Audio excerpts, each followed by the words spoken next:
We'd like to get started back with this afternoon's lectures. And first starting back will be Christopher Gray with monitoring using laser scanning case studies of the Watts Towers. Chris is a chartered surveyor and international specialist in the measurement of existing, complicated, and often historic structures. Here, his career includes head of survey procurement for English Heritage, survey consultant to Welsh Heritage, CADW, deputy director of documentation at the Getty Conservation Institute. And the list actually goes on and on. It's a very impressive list. He is currently the U.S. delegate to CIPA and board member for APTI. And also note, he's actually the president of the Western chapter of APT. And so I'm going to throw in a quick plug here and thank them again for them and Leica for the great reception that they hosted last night. So without further ado, I'll turn it over. Thank you.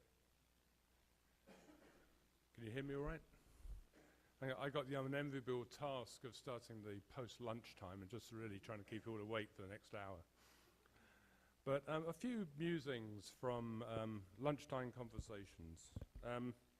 Laser scanning, it's just a tool, you know. There are other tools out there. It's true that my career stems back over 35 years. I started off hand survey with ink on plastic.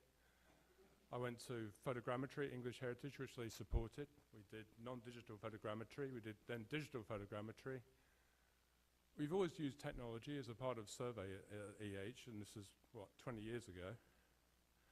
But a typical survey that I would encroach upon would be a mixture of all techniques, and it would include laser scanning. It would include control. It would include hand measurement.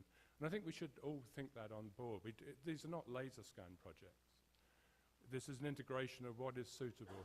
We use laser scanning when it's big, when there's safety issues, and when there's time components. If there's stuff that you don't need that, then you probably wouldn't use it.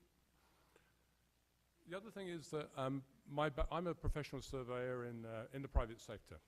So when we get involved in a project, we try and deliver the kind of bare minimum that you guys want, which we feel that you need to have to do your project. We can't fleece it out. There's no money out there. And therefore, but what we do is accuracy. And we hope that this should be the start of a dialogue between professional people doing documentation and the client to find out what is the appropriate deliverable and how we make that work. One other thing is I do advise you all to go to the English Heritage website. English Heritage has just completed a laser scan specification. It's about 50, 60 pages long. It contains best practice of laser scanning. It was done with the University of Newcastle and English Heritage, and the RICS, the Royal Institution of Chartered Surveyors, with 140,000 people, have endorsed it, and they had this as their standard document. If you go to the EH website and look up metric survey or laser scan survey, it's downloadable for free, and it's a superb piece of work. It contains about 14 case studies, and it pretty much contains everything from soup to nuts, from big projects right through to objects surveying, but how you do it and why you do it and what's the best way to do it. Yeah, that's me, and then we're now on to Watts Towers. I was survey manager for Watts Towers survey when I was with GBG. I'm no longer with GBG. I'm now with Molyneux Group in Los Angeles, but this was done probably about 3 or 4 months ago when I was with them, and we worked with LACMA, Los Angeles County Museum of Art. So what are Watts Towers? Is everybody familiar with Watts Towers, or is this, I'm not quite sure, this is a very kind of seminal Los Angeles piece of art architecture. The Watts Towers are a collection of 17 interconnected structures with heights over up to 30 meters.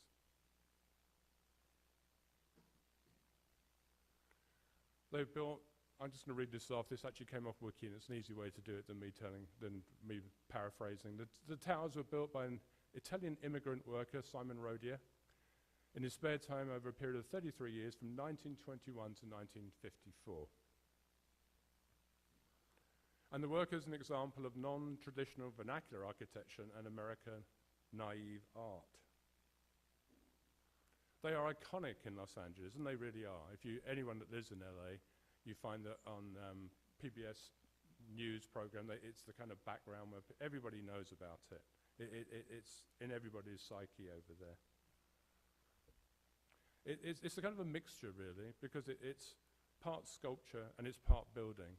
And so no one really knows when we come to do conservation of it, whether we're dealing with the sculpture or whether we're dealing with the building, and the truth is it's a bit of both.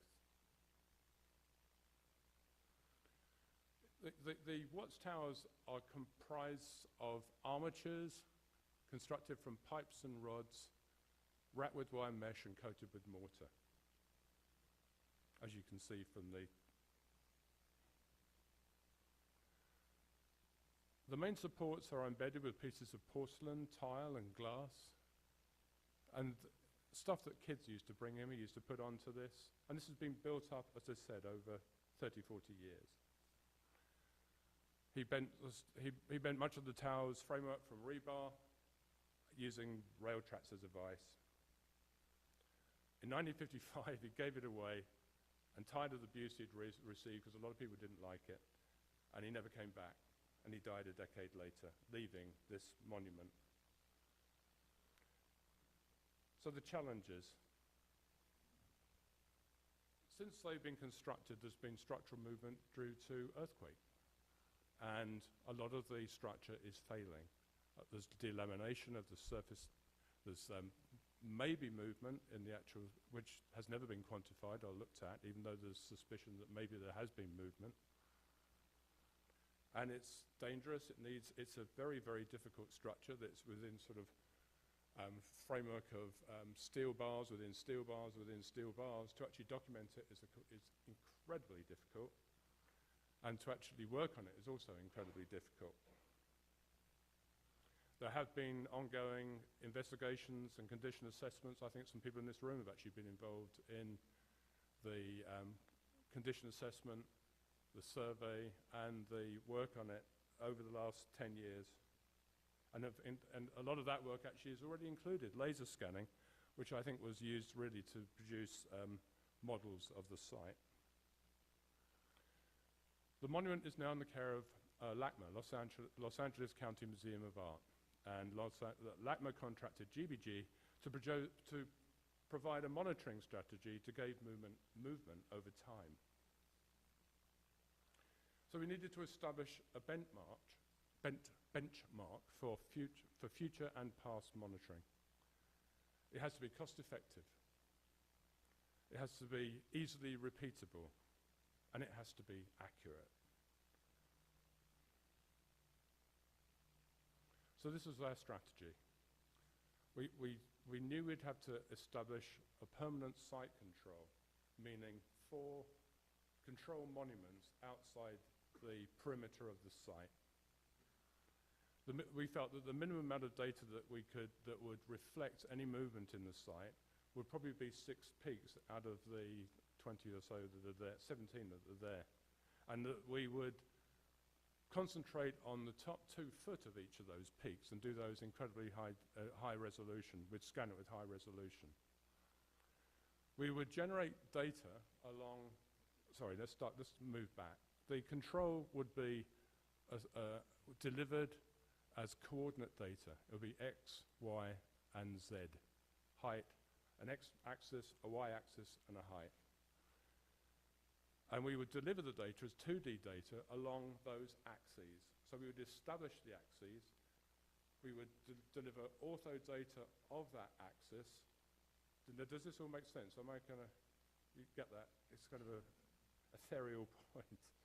So that when we come to repeat the survey, we can scan a small part, we can tie it into the control, we can then overlap the 2D sets of data and see instantly if there's been any movement. That's the thinking behind the strategy to do this work. And that any survey that would be done in the future would have to be done within a day. We're also looking to see if there's been any movement in the floor slab. The floor slab actually is also quite complicated, as you can see, but we weren't really worried about, well, our brief wasn't to worry about the decoration on the floor slab. Our brief was to look to see if there had been any residual movement in the floor slab. Had there been any in the past, and will there be any in the future? We need to have a benchmark of data of the surface of the slab and the peaks. So you can see the peaks are pretty complicated. Now, one of the areas, because the peaks are complicated, and because laser scanning will go around, do 3 or 4 scans, or however many scans it took, and produce a 3D composite model of the top of the peak, by producing an ortho view, which is a view from an exterior vantage point, and looking at the 2D data, we can then work out the center point of that peak in a way that will be very difficult to monitor something which has the 3D shape. I mean, if we just did setup with a total station from one position, you would just hit something on the outside. So we'd have to do the whole 3D, and we'd have to reduce that 3D into a 2D image or a 2D data. So we established a local control, and this is a station, a closed traverse of 4 survey points, these nails in the concrete, and we put 4 of these around the site. A closed traverse means that we set up a total station over each of the stations. We swipe from one to another, we get the internal angles. By adding up those internal angles, you run survey routines, you know if it's accurate or not. It's self-defining in terms of its accuracy. The local control is what will define the accuracy of the whole monument. And it has to be accurate, and it has to be something outside of the monument. And actually establishing this control probably takes half a day. It's a very simple thing to do. So we had 4 of these. And this is the data that we got. We had an X, so we have an X, Y, and Z for the 4 monuments. Now we have this X-axis and Y-axis. So having established coordinates of this, we can establish an X-axis, so everything will be delivered along that X-axis. There was supplementary control data taken into the monument. Now this is not permanent. When we're outside the monument, we can bang nails into the concrete and it doesn't matter too much. But within the monument, you can't do that kind of thing. You may be able to put something temporary there, maybe a little cross in pencil or something like that. But we extended the control data inside the monument and then took local data using the scan targets. And when we go back to repeat that, we will reset up on those 4 points and then bring that survey data back in to the monument, but maybe in different locations. Again, if this stuff is not clear, please shout out and we can try to... Yeah, please do.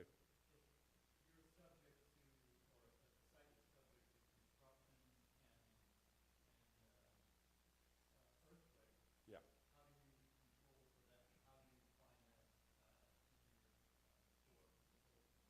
Well, we can't really. I mean, that's what we would have this. We would try and choose control points which are out of as far away from possible as where people are going to go. Definitely not within the monument. But you're right, we don't. We hope they're not going to. We can do the best we can. It's the best. There's no second guess. There's no answer to that. There's no place you can put it where it's just going to be where no one goes that will be abstracted from any kind of movement. We would hope that the places we've chosen will negate movement. And they do really. Most of the time a big area is not the area that usually moves, and if it is, we're screwed.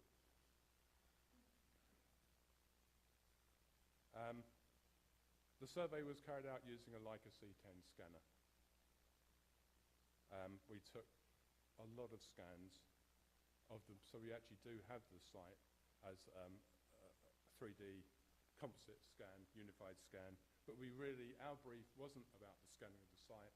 Our brief was about the peaks and the floor slab. The rest was kind of icing on the cake. We can gab it while we were there. So we did multiple scans around the monument. The minimum amount of scans, again, as I said, our work will be the minimum amount of data we can get that's going to give the client what he wants. there's no fat on this. So we'd work out beforehand where can we make sure we get set up to get the floor slab, knowing that there's going to be a huge amount of things in front of it, and where can we set up on good strategic locations outside the slab or within the slab to get those peaks. And we produced point clouds like this. And guys, I assumed that you'd all seen tons of floor scans, and we could have brought the kind of twirling around, but I think you might, by the end of this session or by the end of this week, you might be sick to death of seeing 3D scans floating around. So take it as a given that we did do the amount of scans that needed to be done.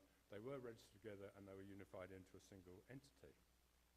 And this was our deliverable, the control on the top.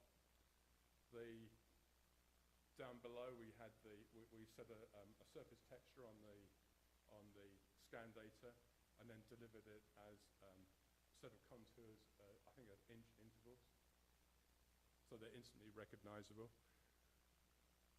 And so when we repeat this, we would take a sample of this, and we would overlap it onto it and see, hopefully have instant record if there's any kind of movement. The thinking is you go back in a day, you do a bit of the slab, you do a couple of the peaks, you overlap them. If there's movement, you think, God, there's movement, let's go back and do it properly. But the one strategic day afterwards in a year or 2 years' time should define if there has been any movement in the project at all. What's happened here?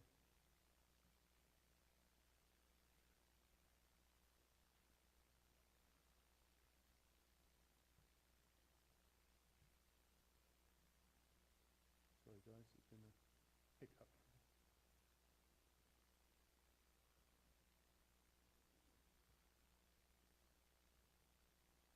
Sorry about this.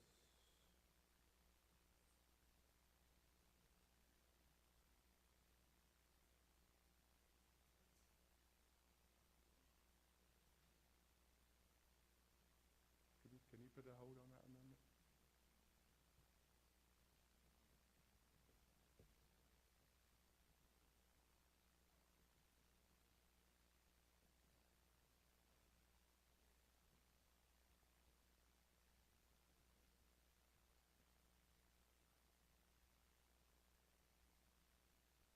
Sorry about that, guys. The deliverables were going to be a registered and compiled point cloud, so we deliver the point cloud to the client. A 3D polygonal mesh of the surface, and a set of control information for the scan data for the permanent survey stations, and obviously the peaks and the slab. So this is the planimetric view of each of the peaks with their coordinate values. This is the peak information, and again, as I said, this is always taken along a specific XY axis, so that when we go back to the site, we will repeat that XY axis, and then we'll be able to overlap the data within that, and it will still only be 2D data. We won't need to model any 3D data.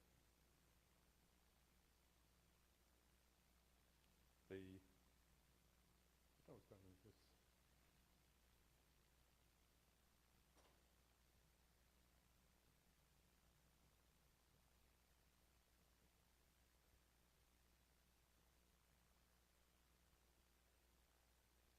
So that was delivered and the client was happy.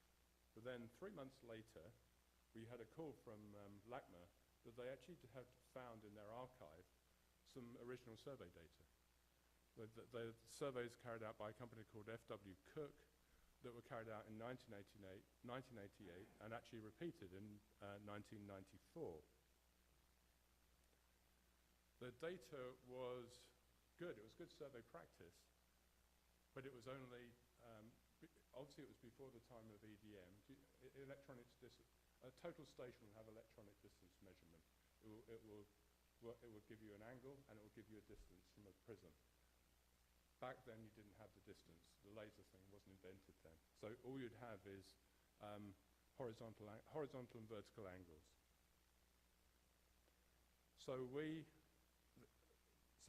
This is the data that the CW Cook had. So the proposal, therefore, was to re-establish our traverse control to go down to the site and see if we can find any evidence of the control positions that they used to do the original survey, take observations onto the newly located control points, and then put the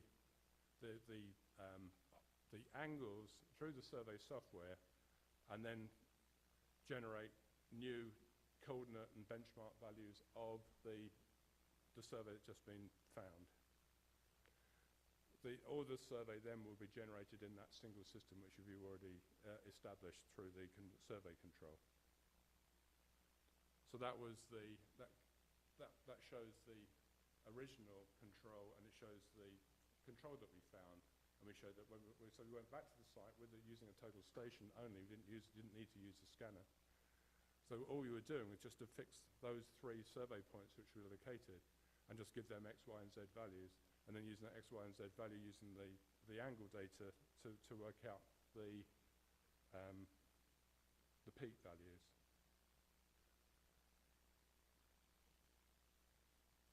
So the work was carried out in half a day.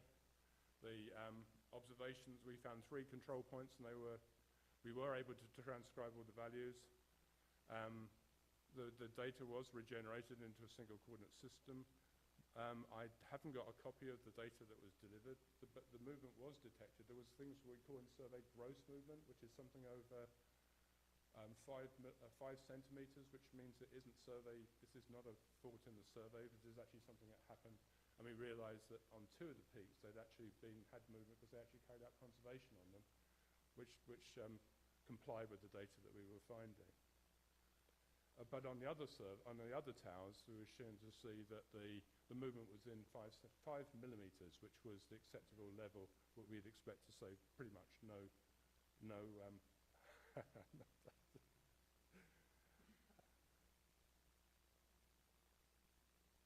So conclusions.